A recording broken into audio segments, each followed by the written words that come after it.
За сайн байцгаана уу? Та бүхэндээ энэ өдрийн мэндийг хүргэе. За битүүрийн ярианы парт 6-ад тавтай морил.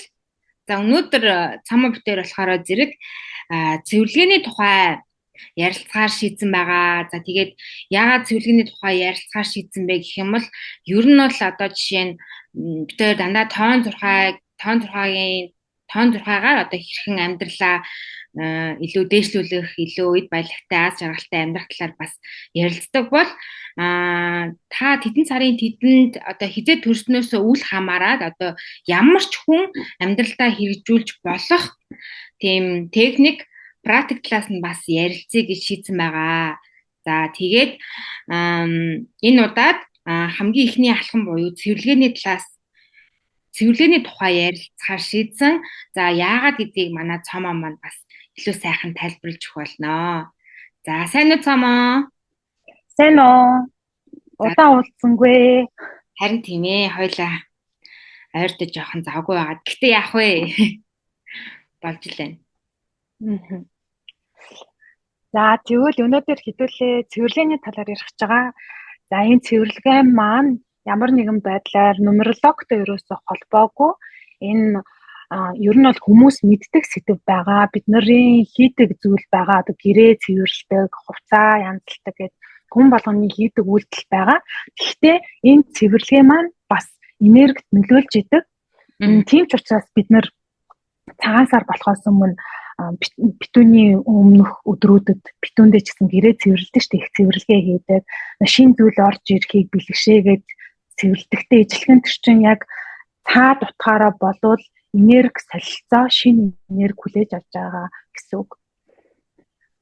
За ягаад заавал цэвэрлэгээнээс эхэлж байгаа вэ гэхээр бид нэр хоёулаа чинь дандаа нумерологтой тоон зурхаатай уялдуулсан зөвлөгөөнүүд өгж байгаа. Дандаа энергийн төвшөнд шинэ зүйл хүлээж авах юм ярьж байгаа. Гэтэл бид нэр тэрийг хүлээж авах энерги байхгүй, тухайн хүн тоон зурхаагаараа үйлдэл хийх гэхлээр хийж чадахгүй, цаанаасаа нэг эрт хүч байхгүй ч юм уу те. Цаанаасаа нэг залхуу нь хүрээд эсвэл одоо дасгал хөдөлгөөн хийх ёстой гэдэгчдэг гэсэн мөртлөө ингээд би энэ ингээд хөдлөхгүй байж болно шүү дээ. Ядраад хөдлөхгүй байж ч ядраад тэгэхээр чин яаж хөдлөх вүтэй гэж тэр хүн чинь бодогдсон шүү дээ. Тэгэхээр эн чин дандаа энерги маань дефициттэй байгаа гэсэн үг. Дефицит гэдэг нь болохоор одоо дутагдaltaй. Одоо бид нар чинь нөгөө витамин шинжилгээ өгөхлөр чинь Д витамины дутагдaltaй байна, кальцийн дутагдaltaй байна гэдэг дээ шүү дээ. Яг тэрнтэй ижилхэн таны энергийг онцлох юм бол та энергийн дутагдaltaй байгаа байхгүй юу? Тэгэхээр энийг нөхөхийн тулд хамгийн түрүүнд энергийн дутагдал гэдэг чинь муу одоо онцгүй хасах энерги чинь их байна гэсэн үг байхгүй юу? Тэгэхээр энийг орон зай үүсгэж байхгүй болгоод шинэ нэмэх энерги орж ирэх орон зайг үүсгэнэ. Тэгэхээр хамгийн түрүүнд энэ цэвэрлэгээ гэдэг зүйл чинь чухал байнамаа. Тийм нэг хоёлаа сүүлийнхаа нэг подкастн дээр нэг сайлаа бэлтгээр саваа бэлт гэж хэлээд дуусгасан шүү дээ. Ер нь бол энэ философи яваад байгаа байхгүй тий? Тийм философи. Тийм. За тэгвэл ер нь бол хүмүүс юу яадаг байхгүй юу? Би ч гэсэн урд нь ингэдэг гэсэн цэвэрлж гин гэж гинт их цэвэрлэгээ юм гээл өдөржингөө өөрийгөө ядраагаал гэрээч цэвэрлээл одоо юу гэдэг бичиг баримтаа цэвэрлээд инхээр цэвэрлэх их ч өөрөө бас айгүй их цаг шаарддаг, эрт хүч шаарддаг зүйл байдаг. За тэгэхээр нөгөө хэдүүлээ дандаа хамгийн түрүүнд материаллык гурвалжин руу чиглэсэн зүйлүүд ярьсан, дандаа шууд нүдэнд харагдахаар үр дүнгууд ярьжсэн учраас цэвэрлэгээд юунаас одоо нөгөөний зөвлөгөөнүүд өгж байгаа одоо өгөөд эхлэе. Тэгэнгүүт заавал яг миний дараалалаар байх албагүй. Би зүгээр яг өөртөө тохирсон дарааллаараа ярьчих. За хамгийн түрүүнд болохоор бид нар чинь их цагаа ажил дээр өнгөрүүлдэг, амьдралын одоо мөнгө олох, орлого олох цаг маань амьдралын их хувийг эзэлдэг байгаа учраас тэр цагаар тооцох юм бол яг тэр энерги чинь ажил хэрэгч энерги чинь өөртөө чинь бас айгүй одоо давмгаалсан гэж харж болох байхгүй юу? Тэгэхээр бид нэр ямар ажил хийж байгаас хамаарат баримт бичгүүдэд янзалж цэгцэлж цэвэрлэнэ гэсэн үг. За ялангуяа бүр бичиг цаасны ажил хийдэг хүмүүсийн жишээн те шаал хэрэггүй болсон баримт бичиг За өөрчн бас юу байж болно шүү дээ. Бид нэр бүр дээр үед худалдаж авсан цахилгаан хэрэгслийнхаа баталгаа тухуудсыг хадгалсан байдаг те. Тэр чинь баталгаад хугацаанд өнгөрсөн шүү дээ. Тэг яагаад ч юм тэрийг хайж чаддгүй байж хэрэг болно гэж тийжээдэн шүү дээ. Эдгээр чинь дахиж хизэж хэрэг болохгүй байхгүй юу? Ингээ бодглоор айгүй хэрэгтэй юм шиг харагдаад идэг. Ялангуяа юм тамхтай цааснууд бас айгүй хэрэгтэй юм шиг харагдаад идэг байхгүй юу? Тэгэхээр айгүй гой сууж агаад юмнуудаа ихлээ сайхан ялгаж тавиад дахиж ингэж хараад за яг энийг би хэрэглэх билүү хэрэглэхгүй билүү гэдэг нөгөө өөртөө бүр цаг гаргаад ер нь тодорхой хэмжээний төвлөрөх шаардлага гарна гэсэн. Тэгж яваад баримт бичгүүдэд хамгийн түрүүнд янзлах хэрэгтэй гэдэг. Юу гэж бодож байна аднаа? Чамд тийм зүйл байна уу? Нөгөө нэг сүүлд нөгөө нь яг оны 2024 оны төгсгөлд нөгөө нэг чамаас нэг тийм юу авсан штэ.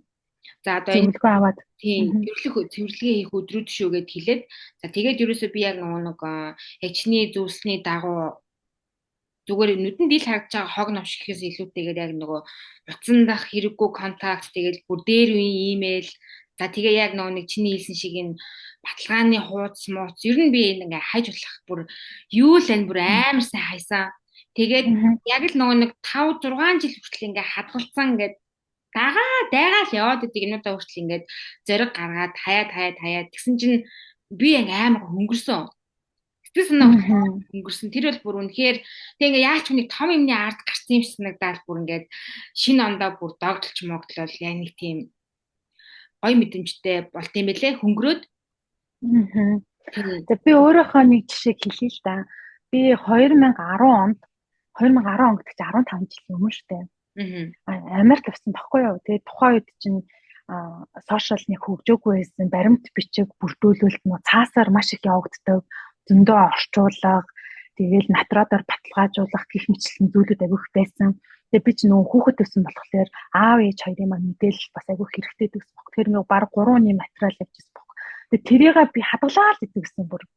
Мэдгүй ингээ хайрлал яваад тэгэл тэрнээс хөксүүлээл ингээд өөр юм байдаг байхгүй. Тэрийг хаях ёстой гэдэг юусэн мэдтгүү ингээд байлгаал идэг. Тэгэхээр нөгөө хүмүүс тэрийг мэдхгүй байгаа байхгүй. За ихэнх хүмүүс бол мэдчихэж байгаа бах. Тэгэхээр мэдхгүй байсан бол энэ ингээд агуу гоё хэрэгтэй мэдээлэл байгаа. Жижигхэн бүх юм ийм жижигхэн үйлдэлээс эхэлж байгаа. Тийм. Одоо ингээд нэг би яг хэлмээр байгаа байхгүй. Одоо ингээд яг бидний яриануудыг сонсоод явж байгаа одоо ингээ байнга сонсож байгаа хүмүүс байгаа штэ. Тэгээ тэр хүмүүс бас хандаж хэлмээр байгаа нь ингээд нэг том үйлдэл авах гал нэг том алхам авах гал түлээгээд дахихаа оронд яг ингээд жижигэн чамаагүй яг багахан чамаагүй өөрчлөлтийг амьдралтаа ингээд яг практик маягаар хийж эхлээрээ тэгжиж яг өөрчлөлтийг харж эхлэе шүү. За одоо жишээ нь ингээд яг цамагийн зөвлөж байгаагаар тэгээ яг нэг цэвэрлэгээнийхээ өдрүүдэд сайхан заа цэвэрлэгээ хийгээд авч байгаарай ч гэдэг ч юм уу те ингээд тэр бол үнэхээр чухал зорилго маань байгаад байгаа. Тийм. За дараагийн ээлжинд бидний утас байгаа. Бид нөгөө юм цэвэрлэн гэхлээр дандаа ил нүдэнд харагдаж байгаа зүйлийг гэж бодоод байдаг. Гэтэл бидний утас ч юм болохоор бидний амьдралын бүр зайлшгүй хэрэгцээтэй нэг хэрэгсэл болсон. Тэгээд утсан дотор юу байгаа контактууд байгаа. Хүмүүсийн хадгалж авсан дугаарууд байна, мэйлүүд маань байна, мессежнүүд маань байна, утсаар ярьсан түүх маань байна, зурагнууд байна. Гэх мэтчлэн ингээ ухах юм бол утсан дотор маш их юм байгаад тэгээ энэс бас цэвэрлж явах хэрэгтэй гэдэг. Тэгээ би контактцаа ингээд цэвэрлээд цэвэрлж явах явцад ингээд гүйлгээд харна штэ. Зэнгүүд ингээд хүний нэр байгаа байхгүй юу? За марлаа эмч гэдэг бичсэн байгаа байхгүй юу? Яг ч гэсэн эмчийн юу байна? Контактцэн гэдгийг санаад байгаа байхгүй. Тэгээ би тэр эмчийг юуны эмч, хизээ үзүүлсэн, хаана үзүүлсэн, яг ямар эмчлийн эмч юусэн ингэж бодоод санахгүй байгаа байхгүй юу? Тэгэхээр team контактсуудаас ингэж эхэлдэг. Тэгээл зургнуудаа устгана, их мэтлэн. Тэгээ энэ чинь айгүй цаг ордог. За тэгмүүд яг нөгөө нэг би чи дундуур нь яг энийгээ хэлчихье. Цэвэрлэгээ хийхэд бид нэр заавал тэг утсантхаа нэг би бүгднийг өнөөдөр багтааж цэвэрлэнэ гэж өөрийгөө хүндрүүлээ тийм ерөөсөй байхгүй. Яг өөрийнхөө хэмжээнд 7 ширхэг зураг устгаж амжиж ивэл 7 ширхэг зураг устгах чинь нэг хэдхэн мэйл устгаж эхний ээлжийн за тэгвэл нэг тэдэн мэйл устгахчээ гэдээ өөртөө зорилго тавьсан бол тэрнгээр очиж түүнээс чинь ингээл туйлшраал өөрийгөө хүндрүүлээл тийм зүйл юусоо байж болохгүй шүү. Тийм өөрийгөө ялгаагаал те. Заавал тэгэл тэгж болохгүй ингээд бие чинь бас тий айгуух завгүй байдаг. Тэгэхээр өөрийнхөө амьдралын юм агтай тохируулаад өөртөө хүндрүүлэхгүйгээр баг багаар хийж болдог зүйл байгаа. Тийм одоо жишээ нь ингээд тэдэн сарын тэдэн цэвэрлэгээ их сайн өдрийг одоо ингээд удахгүй манай цамаа маань хэлнэ. За яг тэр өдөр нь ингээд бүх юма цэвэрлэх гэж өөрийгөө зоохгүйгээр ядаж нэг 20 ширхэг зураг устгаад нэг 5 ширхэг мэйл устгаж ивэл тэр нь тэгэл одоо алхам гэсэн үг. Тий алхам тэгээд цэвэрлэгээ хийсэнд тооцогдно. Бид нар ч нөө үйлдэл авъя. Яг жоохон урсгалыг бий болгоё. Заавал тийм том зүйл байх албагүй гэж дахин давтаад яриад байгаа шүү дээ. Тэгэхээр нэг ширхэг мэйл устгахад л тэр чинь цэвэрлсэн байхгүй юу? За тэгээд надад нэг асуулт орж ирж байна л та. Одоо жишээ нь ингээд цэвэрлэгээд яриад байгаа, хог навшин сална гэд яриад байгаа. Тэг яг энэ хуучин одоо эд хэрэгсэл ч юм уу эсвэл одоо хин нэгний мессеж ч юм уу иймэрхүү зүйлүүд ямар нэгэн энерги тээдэг юм уу тэгээд энэ нөгөө хуучны одоо юмнууд нь ингээ ямар нэгэн сөрөг энергитэй хинийний өгсөн бэлэг ч юм уу юу ч юм уу ингээд хатгалаа явуулахаар энэ ингээд ямар нэгэн байдлаар энерги сордог ч юм уу нэг тийм сөрөг энерги өөрөөсөө ялгаруулдаг уу? Тийм зүйл бол ерөөсөө байхгүй. Тэгтээ хэрэглэхгүй байгаа зүйлээ бид хажуудаа маш олон жил байлгаад байна гэдэг чинь бид нэр хэрэглэх зүйлийн энергинд одоо тэр орон зайг аваад байгаа байхгүй юу? Тэгэхээр хичнээн тийм энерги сордог, муу энерги дагуулдаг гэдэг зүйл байхгүй ч гэсэн яагаад хэрэглэхгүй байна гэдэг чинь ойлгомжтой тий. Тийм хэрэгтэй биш байна л гэсэн үг шүү дээ тий. Тийш тий. Тэгэхээр бид нар гэртээ бас ингээл хэрэггүй юм аваад нэмээд идэггүй үстэй. Нэг тийм сувенир аваад ингээл тавьдаг. Одоо нөө сүүлийн үед ч нөө минималист болоод байгаа шүү хүмүүс. Тэр чинь бас яг ер нь төстэй агаад өөртөө хэрэгтэй зүйлээ дандаа ашигладаг зүйлээ авъя, эмх цэгцтэй бай гэдэг байгаа чинь бас л тэрнтэй адилханаар дүүцүүлэх юм бол тиймэрхүү гэсэн үг. Бид нар чинь нөгөө нэг бүгдээр багтаамжтай байхгүй юу? Одоо нөгөө хоёлаа сайлаа бэлтгэсэн нь саваа бэлтэн гэдэг ааштай савчин багтаамжтай байхгүй. Хязгааргүй биш байхгүй. Тэгээд тэр савыг хэрэггүй зүйлээр дүүргээд ах юм бол хэрэгтэй зүйлээ яаж багтаах вэ тий? Тэгээд нөгөө бид нар илүү ихийг аавна, илүү их мөнгө хийн, илүү их одоо амжилт, илүү их гээд илүү том зүйлийг хүсэж байгаа хэрнээ нөгөө том зүйлүүдийг яг ирүүлэх тэр орон зайг нь бэлтэж өгөхгүй байгаад байна л гэсэн үг байхгүй тий. Орон зайд нь тодорхой хэмжээнд нөлөөлөд байна гэсэн үг. Түүнээс биш танд ингээд та ерөөсөө цэвэрлэгээ хийдгүү, орон зай бий болохгүй байгаад танд шинэ зүйл орж ирэхгүй гэсэн үг бол биш. Тэгж туйлширч болохгүй. Гэхдээ тодорхой хэмжээнд бол нөлөөлж байгаа.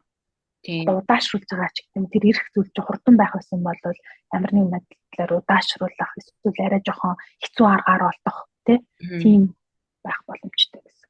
За тэгээд дараагийн зүйл болохоор утас ярьсан хэдүүлээ араас нь компьютер яригдана. Компьютер, ноутбук хэрэгэлдэг маш их одоо ажил хэрэгтэй хэрэгэлдэг бол яг утастайгаа ижилхэн тэгж цэвэрлэгдэнэ.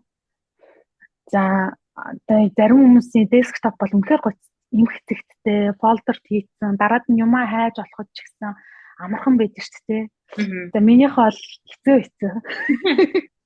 Миний ч хаяа. Тий, яг ингээ хэрэгтэй юм олох гэхлээр нөгөөдгөө хайгаад цаг хугацаа алдаал гэж явчихдаг байхгүй. Тий. Тэгэхээр энэ дээрээ бас би ажиллаж байгаа. Ажиллахгүй ш ажиллаж байгаа. Тий. Компьютер орж байгаа. За тэгээд хэдүүлээ орон гэр руугаа оръё. За орон гэрт манайх галтгоо байна. За галтгоонд маш удаан хэрэглэгдээгүй нэг сэрээ ээждэг тий. Нэг комны ч юм уу тий. Тэгсэн нэг комносоо тасарсан сэтгэрхий аяга маяг ч юм уу тий. Тэгээ нэг хийж ашигладгүй ингээл стажинкэн нэг цагаан сарын үеэр цэвэрлэгээ хийж явахдаа өнөөрэ манад нэг ийм байдэн штэ гэд нэг бүр мартагдсан юмнууд байдэн штэ гарч ирдэ штэ тий. Тэр чин хэрэглэхдэггүй байна гэдэг чинь л танд хэрэгтэй биш ээ л гэсэн. Тий, тэгэхээр тийм зүйлүүдээс тодорхой хэмжээгээр салж сурах хэрэгтэй. Тэглээгээд бас хэрэгтэй юм а хайж болохгүй шүү. Би одоо хэлээд байгаа байхгүй юу. За чиний зөвлөгөөс сонсоод хамаг юм хайцсан чи дараад нь хэрэглэх байсан юм биш үү? Гэхүүдээ гэсэн үднээс л би хэлээд байгаа байхгүй юу. Сайн өөртөө бодож аваад эсвэл хэрэгтэй хүнд нь өгөөд те.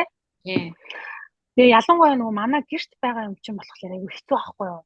Одоо жишээлбэл бүтэн хувцас, бүтэн одоо хаягыг бид нар бас хаях хэцүү штэ. Тэр чинь хэрэгтэй үндэ хэрэгтэй байхгүй юу. Тэгэхээр сайхан юмнуудаа ангилаад, цэвэрлээд, тайрцсан тийгээд бэлдээд за нэг дүүд маань нэг хэрэг болж магадгүй дээ. Энд маань хэрэг болж магадгүй дээ гэсэн хүмүүс рүүгээ сайхан холбоо тогтоогоод яриад ингээд ийм цэвэрхэн юу манайх хэрэглэхгүй юм байна уу гэдэг олон жил хадгалчлаа авах уу, хэрэглэх үү гэд өгчж байгаарэ гэж хэлмээр байна. Тий. Бас хэрэгтэй. Тий. За тэгээд дээрс нь хувцас байгаа. За хувцас дээр болохоор энэ хувцас цэвэрлэх аргыг би хаанаас сурсан бэ гэхлээр US нэг стилистийн сургалтаас сонссон. За тэр болохоор нэг орс стилист байгаа. Яадаг вэ гэхээр шкафа онгойлголоо бүх хувцснуудаа эхлээд ангилна. Шууд хаяхаас илүүтэйгээр ингээд 2 тийш ч юм уу 3 тийш ч юм уу ангилж тавина гэсэн. За ангилж тавьж байгаа нь болохоор би яг өдөр тутамдаа өмсдөг гэсэн хувцснууд ч юм байгаа. Тэнгүүд ингээд бараг 2 өдөр дараалж марааллал өмсвөл айгүйх тийм идэлгээтэй хувцснууд байгаа шүү дээ. Тэднийгээ нэг хэсэг рүү тавиад нөгөө хэсэг нь болохоор нэм улирлын чанартай хувцснууд байгаа шүү дээ. Ялангуяа манай Монголд чи эрсдэлээс уур амьсгалтай өвлийн гутал дотроо дахиад 2 янз байгаа шүү дээ. Нилээн зузаан нөгөөдг нь арай гайгүй. Гэх мэтлэн нөгөө яг тухайд ингээ ангилж байгаа тэр чинь хэрэглэгдээгүй байгаа шүү дээ. Тэгсэн мөртлөө улирлын чанартай банк хэрэглэгдэж байгаа хувцснуудаа. За тэгэнгүүтээ 3 дахь нь болохоор хадгалаад жил буюу түүнээс дээш. За бүр байг 2 жил буюу түүнээс дээш бараг өмсөөгүй, ерөөс өмсөөгүй, өмсөндөө гээд ангилсан байгаа. За тэр дотор юу багтах вэ гэхээр турхаараа өмснө гэсэн хувцснууд айгүйх байдаг гэж байгаа байхгүй юу? Ер нь өөрт нь багддаг. Тэгээд тэрийг ингээд жил 2 жил хадгалсан. За эсвэл юу яхаараа тим юмд явахаараа өмснө гэсэн хувцснууд байдаг гэж байгаа байхгүй. Тэгэхээр эн чинь жил буюу түүнээс дээш хэрэглэгдээгүй байна гэдэг чинь ер нь бол хэрэггүй ангилалд ордог. Болчдөг гэж тэр стилист маань хэлжсэн. Тэгээд энэ хувцснуудаа дахиад дотор нь ангилна. Одоо ингээд нэг юу яцтай сая нөгөө нэг жил гаруй өмсөхгүй хувц гэсэн маш тэ тэрийг дахиад дотор нь ангилна. За би яг нэрээ өмсөх юм уу нэг гэдэг одоо шийднэ гэсэн үг. Тэгээд төсөөлт нь яг би яг юун дээр өмсөх гэж энийг хадгалаад байгаа байлээ. Ямар үед өмсөх гэж хадгалаад байгаа байлээ гэх мэтчлэн бодоод бас ангилаад тэгээд үнэхээр яг бүр ингээд би нэрээ би өмсөхгүй юм байна гэдэг. Тэгээд бас нөө юу байдаг гэсэн эмэгтэйний хувьд болохоор жирэмсний хувцас бас аяг тийм байдаг юм лээ. Дахиад жирэмсэн болохоор өмснө гэж хадгалцдаг. Яг тэр нөө жирэмсний хувцас чинь нөө жирэмсэн үедээ өмсвөл идэлж дуусаагүй байдаг. Тэгээд баг нөө шинээрээ шах байдаг байхгүй юу? Тэгээд яг би бас яг энэ зөвлөгөөг дагаад жирэмсний хувцаасаа салж ирсэн. Тэгээд тийм жирэмсний хувцснууд байдаг. Жирэмслэхээр өмснө гэдэг хизээч жирэмслэх юм те нөө төлөвлөөгүй байгаа үед бол тодорхойг болчихж байгаа юм. Тэгээд яг энэ хувцснуудаа хэрэгтэй хүмүүст нөгөөд эсвэл гой хувцсны хайрцагнууд байдаг шүү дээ. Одоо манай Монголд бол хайрцангуу тийм юм хөгжсөн. Ногоон хөтө хайрцаг хуучин хувцсны хайрцаг гэдэг байхгүй юу? Би бол тийшээ хийжтэй. Зарим хүмүүс бол яг хүнд өөрийнхөө өмссөн хувцсыг хүнд өмсүүлэхгүй муу энерги шингэчин гэсэн бодолтой байвал сэтгэлд нь сэвтэй байвал бити хийгээрээ. Эсвэл зарим хүмүүс нь шатаадаг хүмүүс аа шүү дээ. Тийм. Тэгэхээр яг та хэд маань яаж өөртөө юу хувцнаасаа салж сурсан тэрнгээрээ л хийгээрээ. Шатаадаг хүмүүс нь шатаагаад дүүдээ өгдөг хүмүүс нь дүүдээ өгч юм те ойр татныхантай өгөөд заримдаа болохоор нөгөө нэг юм зузаан хувцнуудыг малын юунд өгчдөг штэ мал учих гад нэмнэт нь оруулчдаг штэ. Тэгэхээр яг яаж сурсан мэн тэрийг дагаа явчих гэсэн. Энд дээр нэмээд би бас нэг өөрийнхөө сүүл нэг ашигласан аргаа хуваалцах юм бол би бас айгүй хувцхан төгсөн. Тэгээд тэрнээс ингээд шүүгээд сүүлд ахаад хувцаа ялгаад тэгсэн чинь нэг бас нэг зөвлөгөө дагсан баггүй. Тэр болохоор зэрэг ингээд ерөөсөө өмсдөггүй гэхдээ хаяхыг хүсэхгүй байгаа тийм хувцас байгаа штэ. Хүмүүс тавтал ерөөсөө яахгүй нэг стил нь арай болохгүй ч юм уу эсвэл нэг арай жоохон бариад байгаа ч юм шиг эсвэл хандаад байгаа ч юм шиг тийм хувцснуудаа ялгаад Тэгээд нүднээсээ далдны газар хийчих хэсэг. Тэгээд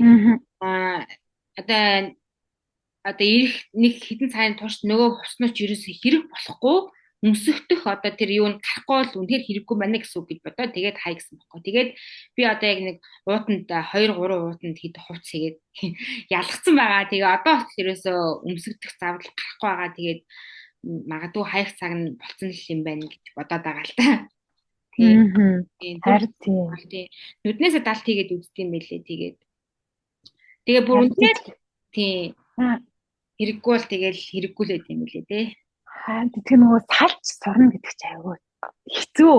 Харин тийм. Яаж ивдээ. Тэгэхээр нөгөө их хэмжээгээр биш багаар эхлэхгүй юм. Ганц наад уутан дотроос чи юу яачих зүгээр л нэгийг аваад хайчих тэгвэл.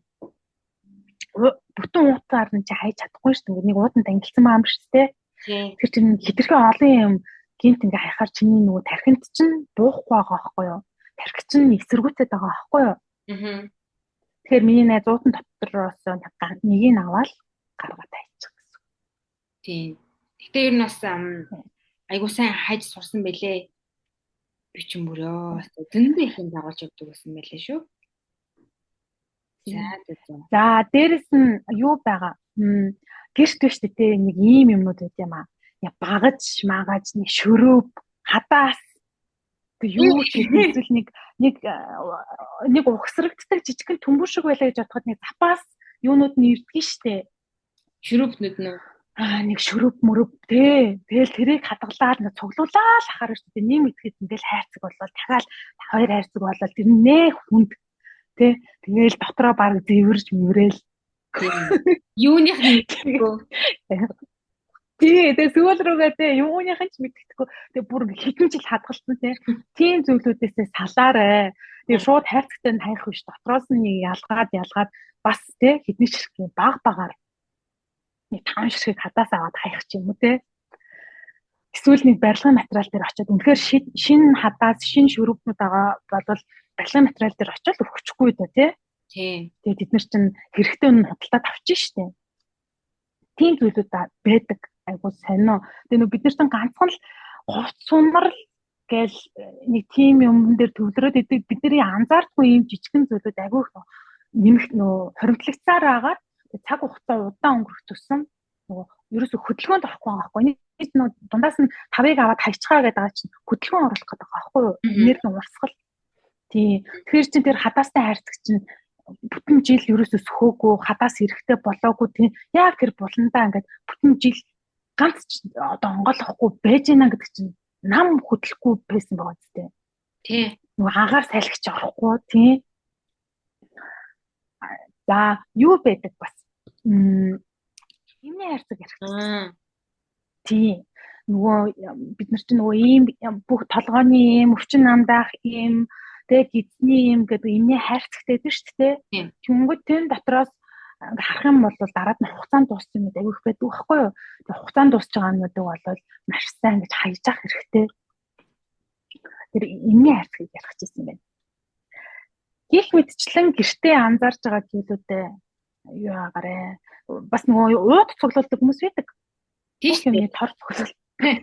Яг ихгүй л хэрэгсээ. Эхэлсний тэнгууд нэг хамгийн гол нь талхны тоор юуны ч тоор бай тээ. Бүх төрлийн ууд цуглуулад байна гэдэг чинь тэрийг хэрэгэлдэггүй л ахгүй. Яг дундаас нь хэрэгжилж л байгаа л та. Гэтэл тий. Тиймэрхүү зүйлээ өөрийгөө яг ажиглаад үзээрэй. Тий. Аюу сонирхолтой юм гарч ирдэ шүү. Тэгээд яг ингээд бүр англиад тавиад ирэхлээр пүү юу вэ? Би ийм юм цуглуулсан юм уу гэж гайхмаар зүйлүүд гарч ирдэг. За тэгээд юу яа да. Хизээ энэ зүйлүүдийг хийвэл тохиромжтой байдаг бай талаар ярилцъя. За, ер нь бол цэвэрлэгээ хийж болдгүй өдөр байхгүй. Цэвэрлэгээг бол хизээ хийж болдог. Өнөөдөр болохоор ер нь бол бас илүү таатай энергийн төвшөнд илүү таатай өдрүүд гэж байдаг байхгүй юу? Тэрийг л хэлж өгөх гээд байгаа. За. Манайхаа үдэг цаасаа бэлдээд тэмдэглээд аваарай. Нэг олон өдөр байхгүй нэ. За ийм байдаг байхгүй юу? Ер нь бол манай одоо өөр астролог судалдаг ч гэдэм үү бусад яг ийм энергийн төвшөнд сүнслэг байдалтай холбоотой юм судалдаг хүмүүс бол мэдж байгаа бах. Сарын одоо циклийг дагаж ер нь юмнуудаа хийдэг хүмүүс байдаг байхгүй юу? Би бас яг тхийг ер нь ихэвчлэн зорддог. За сарын цикл гэдэг нь болохоор сар 30 хоног гэж бүтэн одоо өсөөд буугаад 30 хоног эргэлддэг шүү дээ. Бүтэн сар. Тийм учраас бид нэр 1 сар, 2 сар, 3 дугаар сар, 4 дугаар сар гэж яриад байгаа шүү дээ. January, February, March гэдээ яваад байгаа шүү дээ. 30 хоногийн дараа, 30, 31 хоногийн дараа. За тэгвэл хэдүүлээ шиний тэдэн гэж ярьж байгаа юм. За манай монголынхоор бол шиний 1-ээс шиний 15 хүртэл өсөж байгаа сар байдаг. Шиний 1 чинь болохоор хавирган сар. Тэгэхээр тэгээ өдөр болгон нэмэгцээр хагаад шиний 15-нд бүтэн сар гардаг шүү дээ. Энд чинь ингээд бүтэн болчихж байгаа. Энд чинь өсөж байгаа сар. За шиний 15-наас хойш шиний 16-наас эхлээд шиний 31 дуустал буурж байгаа сар буюу бүтэн сараасаа багасаад хагаад байхгүй болоод дахиад нөгөө шин цикл дараагийн сар эхэлж байгаа гэсэн үг шүү дээ. За. Тэгэхээр сар буурж ах үед цэвэрлэгээ хийх нь энергийн түвшинд илүү үйлчлдэг гэж ойлгож байна. Тийм. Тэгэхээр өнөөдөр чинь яг одоо бууралттай сар байгаа шүү дээ. Тэгэхээр нөө юу ч хэлэх гээд байна вэ гэхлээр за би одоо юу руу ороодох юм? Go цэг юм руу ороодох. Өнөөдөр чинь шиний 10 хэдэн байгаа байлээ. Өнөөдөр 10 хэдэн биш юу? Шиний 21 байгаа юм байна. Өнөөдөр шиний 21. Тий, тэгэхээр чинь бид нар шиний 16-наас шиний 31 хүртэл буурж байгаа сар гэхээр чинь бид нар тийм 15 хоног байгаад. Тэгэхээр энэ буурж байгаа сар чинь ингээд энэ сарыг шиний 30 болохоор 5 сарын 27-нд байгаа байхгүй юу? 5 сарын 27-ныг дуустал буурж байгаа сар буюу ер нь цэвэрлэгээ хийхэд таатай байдаг гэсэн. Одоо тэгэхээр чинь сар болгоны одоо хагас 15 хоног нь юу байгаа гэдэг яг цэвэрлэгээ хийхэд илүү тааламжтай. Өсөж байгаа сард юу гэдэг вэ гэхэлэр ууг нь бол ингэдэг. За одоо жишээлбэл шиний 30 чинь 5 сарын 27-нд дуусаад 5 сарын 28-нд шиний 1 эхэлж байгаа шүү дээ. Шинэ сар эхэлж байгаа шүү дээ. Энд чинь дахиад өсөж байгаа сар болчихсон шүү дээ. Тэгэхээр энэ гой цэвэрлэгээ хийгэнгүүтээ өсөж байгаа сар дээр нөгөө шинэ юмнуудаа авах, шинэ зүйл эхлүүлэх ингээд нөгөө гой буурж байгаа сар дээр цэвэрлэгээ хийнгүүтээ араас нь нөгөө энерги нөхөж ингэж явах хэрэгтэй байдаг. За. Би бас нэг зөвлөгөөг сонсон чинь яг нөгөө өсөж байгаа сард манифест хийгээд сард манифест хийдгүү гэж би яг сонссон байхгүй. Тэгэхээр яг л юм байна л да тий. Одоо тэр үний ярих гээд байгаа зүйл нь болохоор буурж байгаа юмн дээр тэртээ тэрнгүү ингээд циклэрээ буураад тахтан чи манифест хийгээд харчин энергийн түвшин чиний манифест чи ингээд бууралттай байна л гэсэн үг байхгүй юу? Тэр хүний санаа бол тийм байна. Тэрнээс яг нөгөө өсөж байгаа сард нь илүү нэмээд нөгөө гоё цэвэрлэгээ хийсэн, саваа бэлдсэн, хөнгөрсөн байгаа үе дээрээ зэрэг яг одоо өсөж байгаа сар буюу 5 сарын 28-наас хойш гоё нөгөө хүслээ бичих ч юм уу те хийх ч юм уу за эсвэл нөгөө нэг яг төлөвлөгөө гаргах ч юм уу те нэг өсөх гээд байгаа зүйлээ энергийнхаа төвшөнд илүү нөгөө нэг үйлдэлд оруулж эхлэх гэсэн үг юм байна шүү дээ. Тий. Тэгээд юу штэ найзаа энэ зөвлөгөөг чинь ямар хүнд гисэн Монгол юм уу гадаад юм уу? Монгол. Зөв. Тийм. За тэглээ гэд хідүүлээ туйлшрахгүй. Үнэхээр бууралттай үед гоё юм ихлүүлмээрээ л те. Шиний одоо жишээлбэл бидний хувьд бас балжин ям, таршин ямтай өдөр гэж зөндөө гоё өдрүүд байгаа штэ. Тий, тэр календараараа яг Монголынхаа календараар явдаг хүмүүс байгаа штэ. Тэрийгээ дагмаар байвал тэрийгээ дагаж болно. Бас хувцас шатаадаг өдөр гэдээ бас Монгол календар дээр байгаа. Ялангуяа нөө фэнкшн календар дээр бас байдаг юм. Тэгэхээр тэрийгээ дагмаар байвал тэр чинь шиний өсөж байгаа сар дээр байж болно шүү дээ. Тэнгүүтээ өсөж байгаа сар юм байна. Би шатаахгүй гэж тэгж болохгүй шүү. Яг өөрөөхөн би зүгээр нэмэлт мэдээлэл өгж байгаа болохоос биш. Хэрвээ та сонсогч маань өөрийн гэсэн бас нэг юу байгаа штэ нэг гэрээ цэвэрлдэг өдөр тий хэв маяг байгаа штэ тэрэндээ дуртай олвол тэрийгээ дагаарэ гэхмээр байна. Тий. эцсийн нөгөө нэг та яг ямар мэдрэмж авч байна? Мэдрэмжээ бас таах. Тийм штэ. Тэг өөртөө зөв гэж бодож байгаа зүйлээ хийнэ. Бид хоёрын зөвлөгөө болохоор зэрэг ерөөсөө нөгөө нэг зөвлөгөө одоо жишээ нь энэ талаар ингээд жоохон ч гэсэн мэдлэгтэй болсон яг үйлдэл хиймээр байгаа. Тэг яг юу хийх юм мэдгүй байгаа ч юм уу те. Тиймэрхүү зүйлд нэг хөрхөн ингээд одоо хинч ямар ч хүнд үйлчилж болох хэрэгтэй зүйлсүүд хуваалцах болох зүйл тийм. Тэгээд мэдээж нэг амьдрал хэрэгтэй учраас. Тэгэхээр бид нэр бол байнга л цэвэрлж болохоор тий сарын одоо 15 хоног бол бид нарт ингээд цэвэрлэний өгөгдсөн байна гэсэн үг. За дээрэс нь дахиад нөгөө жил дотроо ховор өдрүүд гэж байгаа шүү дээ. Арай сар болгоны 15 хоногоос соёл эхэлчихлээ шүү дээ. Тэнгүүд арай ховор тохиолддог өдрүүд байгаа шүү дээ. Тэр өдрүүд юу вэ гэхээр жилийн 4 өдөр байгаа л да. Та маш сайн мэдж байгаа. 3 сарын бид нар болохоор ингэж ярьдаг байхгүй. 3 сарын 22 өдөр шөнө тэнцдэг өдөр тий. 6 сарын 22 хамгийн урт өдөртэй өдөр штэ. 9 сарын 22 бас өдөр шөнө тэнцдэг өдөр. 12 сарын 22 хамгийн урт шөнөтэй жилийн хамгийн урт шөнөтэй өдөр гэдэг ингээд нэг юм цээжлэлсэн байгаа шүү дээ. Эдгээр чинь бид нар яагаад цээжлээд байгаа гэхээр энергийн түвшинд аяг хүчтэй өдрүүд байхгүй юу? Тий. Тэгэхээр яг тэр өдрүүдийн өмнө бас ингээд тодорхой хэмжээний цэвэрлэгээ ивэл сайн байдаг.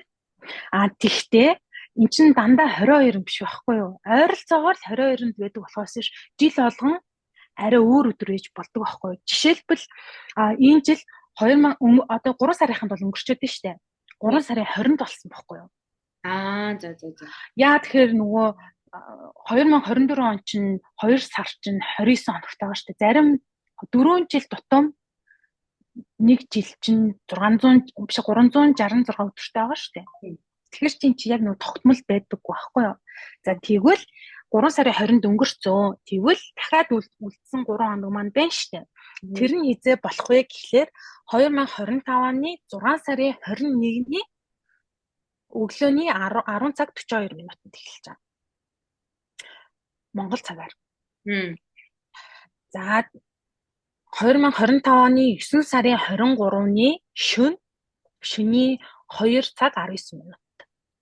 Би дандаа монгол цагаар хэлж байгаа шүү. За найзаа.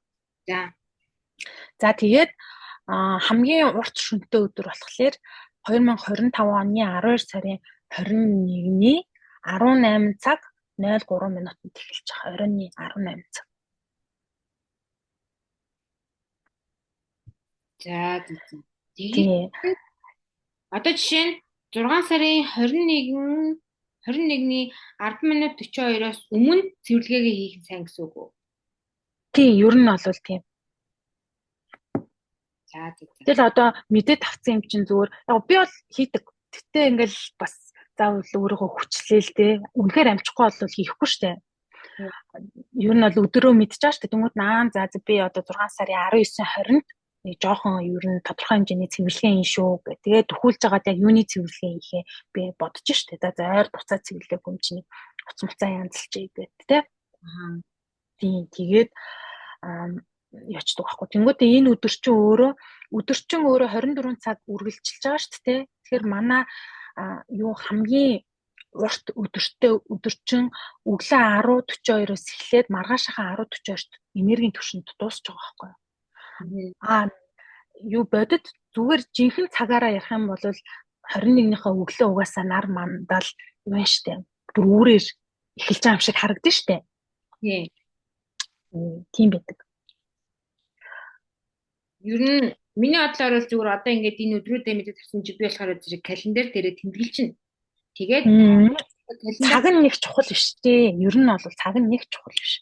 Тэгээд нэг календараас нэг юм уу 2 өдрийн өмнө нэг сайхан цэвэрлэгээ хийгээл ядаж уцсныхаа хэрэггүй зурнуудыг устгадаг ч юм уу тий. Тэгэл ингээд хогоо гаргаж хайдаг ч юм уу. Тэгэл энергийнхаа түвшинд гоё орон зай үүсгэж чинь аа гэсэн үг байхгүй юу. Тэгээд яг энэ өдрүүддээ хүслээ бичдэг юм уу, манифест хийх юм уу, эсвэл зүгээр юу ч хийхгүй байсан ч болно л да. Заавал юм хийх ёстой биш. Гэхдээ мэдэж авсан юм чинь мэдээж би лав хийнэ гэж. Яаж зүгээр байх вэ? Боломжийг ашиглан би лав хийнэ. Та нар бол хийх байж болно. Тэгээд хөнгөрөөд зөндөө олон гоё юм хүлээж аваа. Тэгээ нөгөө нэг юу яадаг штеп. Мэдгүй би лав нэг хийгдээс штеп. Надад нэх гоё юм болох ч хаашаа санагдал аваад догтлдог. Аха. Тий. Тийм. Би яг юмаа тэгтлэн цэвэрлэн гэдэг чинь угаасаа гоё штеп. Яаж ч утсан. Би бас нөгөө нэг ингээд гэрээ сайхан цэвэрлээд бүх юм ингээд жин там болгож чонгоод них гоё сэтгэл санаа нөгөө бодлыг үзэгдтэй байгаад юм аа. Тийм. Тэгтээ чи яг нөгөө нэг US штэ яг 2024 он дуусгах чахад 2025 оноо шинэ энергиэр хугацгаа энэ дээрээгээд би нөгөө Telegram group дээрээ нэг үйл ажиллагаа хийхэд чи ингээд миний цэвэрлэгийг ингэж хийн шүүгээ зөвлөгөөг дагсан штэ. Тэр чи яг энийг анх сонсоод одоо л жоох ингээд надаас бол ингээд хоёр дахь сонсож байгаа штэ. Аха. Анх сонсоход чамд яг юм шин зүйл сонссон юм нь хэр их байсан бэ? Нийт мэдээлэлээс гэх юм уу? Анх сонсоход уу?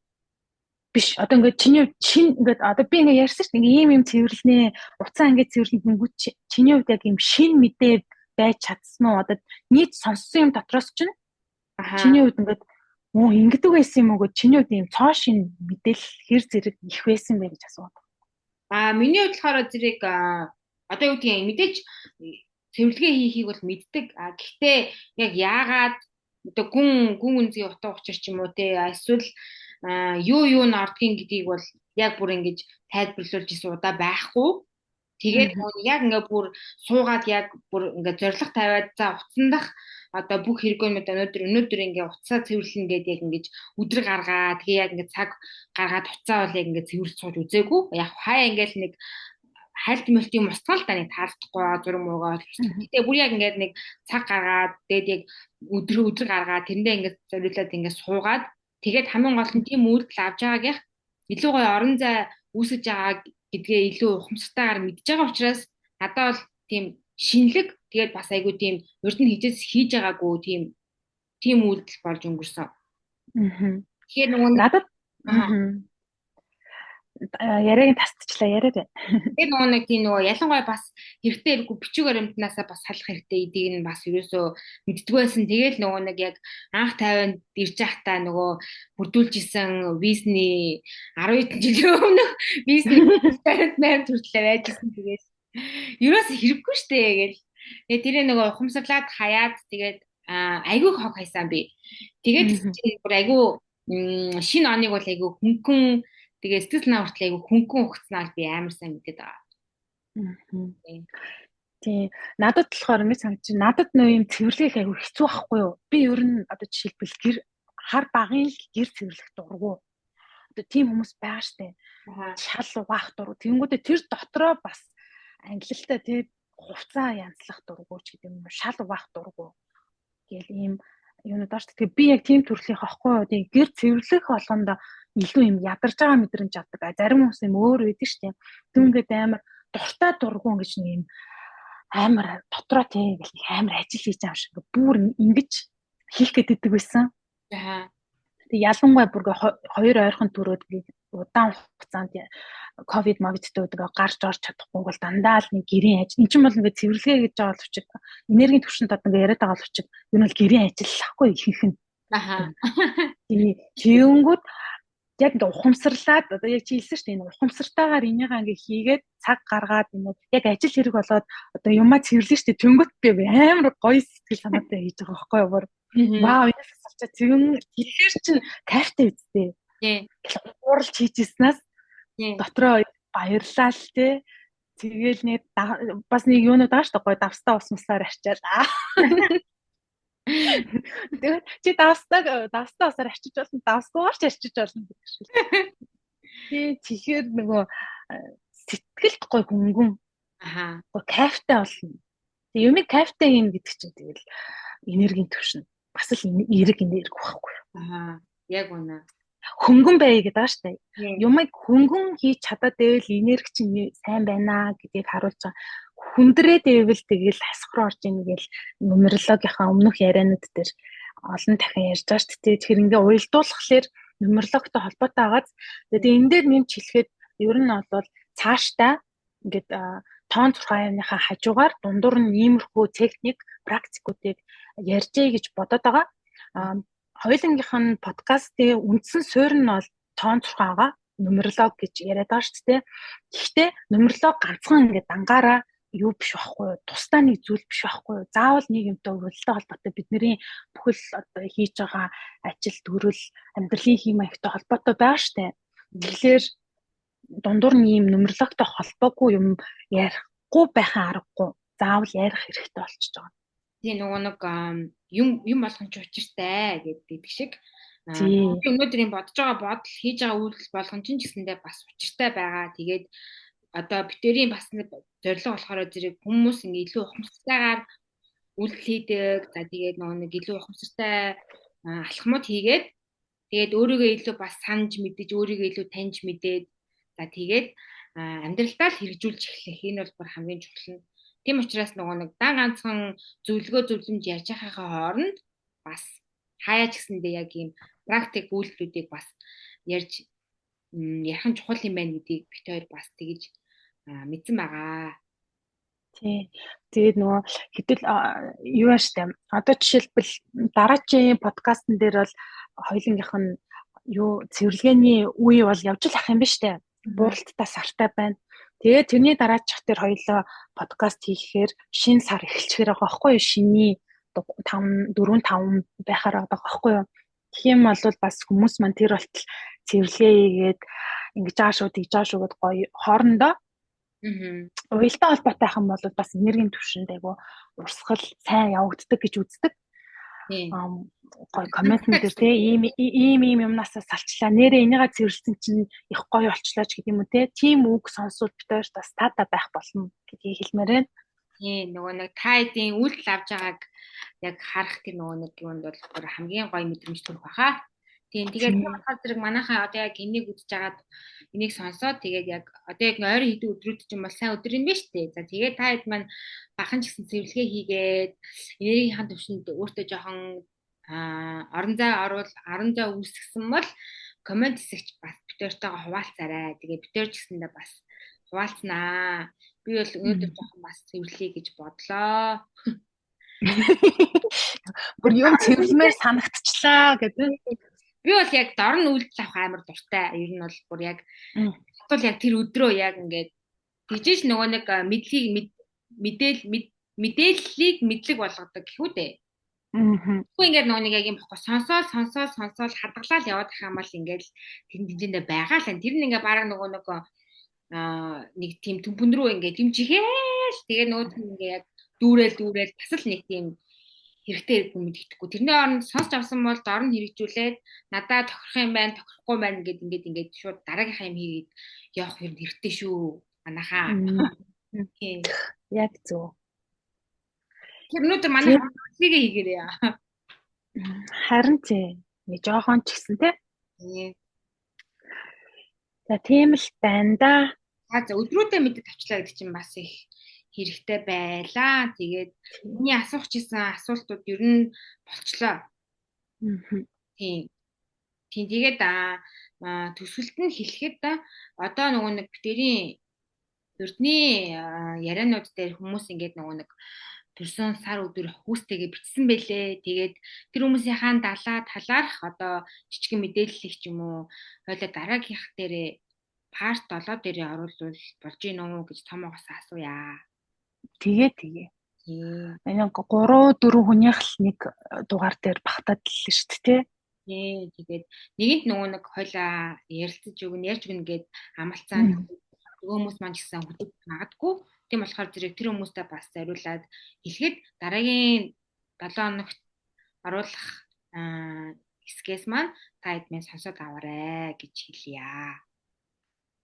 За тэгээ бүгдэнд нь амжилт хүсье. Бид хоёрыг сонссонд баярлалаа. Тийм тэгээд та хэд маань бахан гэсэн үйлдэл авцгаарай. За тэгээд битэрийн ярианы дараагийн сэдвүүдийг сонсохыг хүсэх юм бол мэдээж subscribe хийж тойртой нэгдээрээ. За. За баяртай цаамаа баярлаа. Bye bye.